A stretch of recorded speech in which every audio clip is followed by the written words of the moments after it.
Hey, so OpenAI just dropped something pretty exciting, and if you're someone who constantly stresses about your finances, you're going to want to hear this one.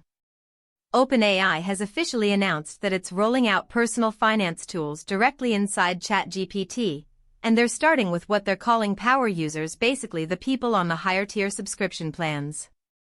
So if you've been paying for that premium ChatGPT access, this is your moment to feel like it was absolutely worth every penny.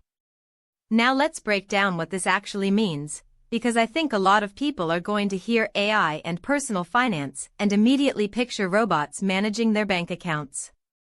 It's not quite that dramatic, but honestly, it might be even more useful in a practical, everyday kind of way.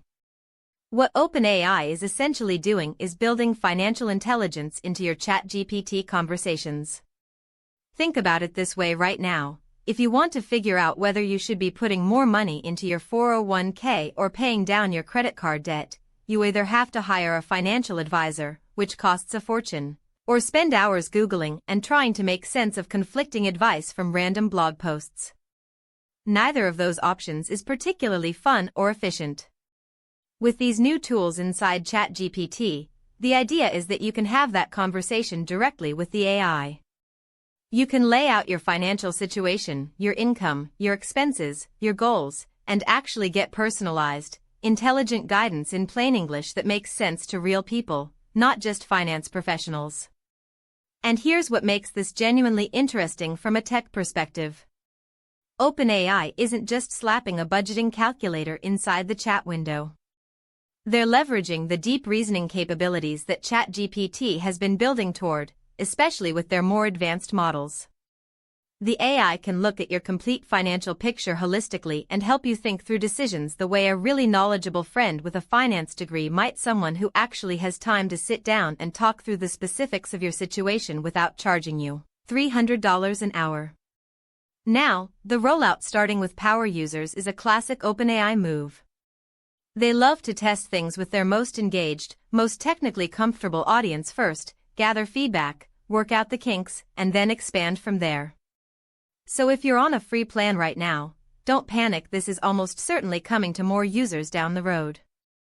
That's just how OpenAI operates. There are also some really important questions that come with this kind of feature, and I think it's worth being honest about them. Personal finance is deeply personal, obviously, and it involves sensitive data. How much of your financial information are you comfortable sharing with an AI system? That's a question each person has to answer for themselves. OpenAI is going to need to be extremely transparent about how that data is handled and protected, because the trust factor here is everything. There's also the question of regulation.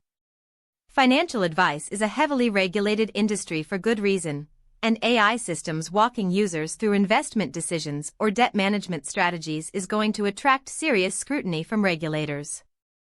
It'll be fascinating to watch how that plays out over the coming months.